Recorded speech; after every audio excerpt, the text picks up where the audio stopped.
Okay, here is, now that we have set up our hosted version, we've got the domain name mybooksummary.com. We set up a hosting account at HostGator, and we have pointed the name servers over to the hosting account, and we also installed WordPress. All I have to do is go to mybooksummary.com/wp-login, and it will bring up my admin for my blog. So I'm going to go ahead and log into that. I believe this is going to be my login for this.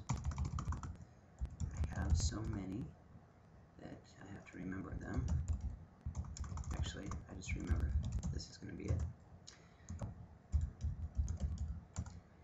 Alright, and that is going to go ahead and adapt this. It looks a lot like the free version of WordPress, however you don't have all of the other bells and whistles that make you look at everybody else's blog. This is just going to show you your own blog. You have the ability to manage all your posts, the media, the links, the pages, comments, appearance, and everything here.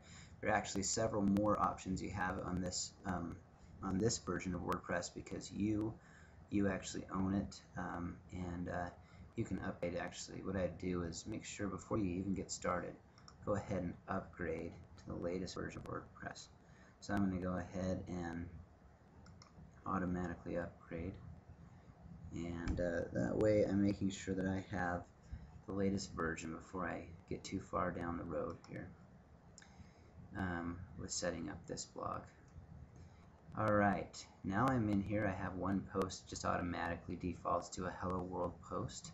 I can edit that post or I can just delete it and add a new post if I would like to. The first thing I want to do is I want to change my theme though, because WordPress will automatically default to this theme when you first install it. It'll look just like this. It'll put whatever the name of your site is, and it'll do that. And I want to change that. Okay, I don't necessarily want this theme. I want to choose a different theme. You can again find free themes all over the internet if you just go to google.com and put in a search, just search WordPress themes, and you'll see there's tons of free options. There's purchased options depending on what type of blog you want. I just went and grabbed the free options right here, and I'm just going to click. This is going to be for Jessica, so it's going to have more of a different look and feel. And all you have to do is click activate. Once I've activated that, I can go out to my blog, mybooksummary.com, and you can see, boom, there it is, Hello World. Now I'm going to obviously do a lot of work to change the look and feel of this theme and make it look like I want it, but that's just a quick, this is just a dashboard tutorial to show you how to get around back here. You'll notice back here there's also plugins. Ask-Commit is an extremely effective plugin. You're going to want to use it. It's going to keep out comment spam. Comment spam is people who will try to paste a comment into one of your blog posts.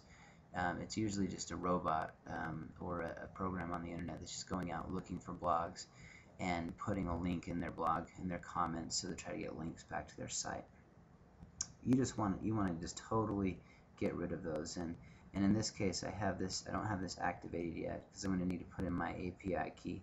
I will do a short tutorial on how to activate Ask-Commit in a different one, but this is just a dashboard view.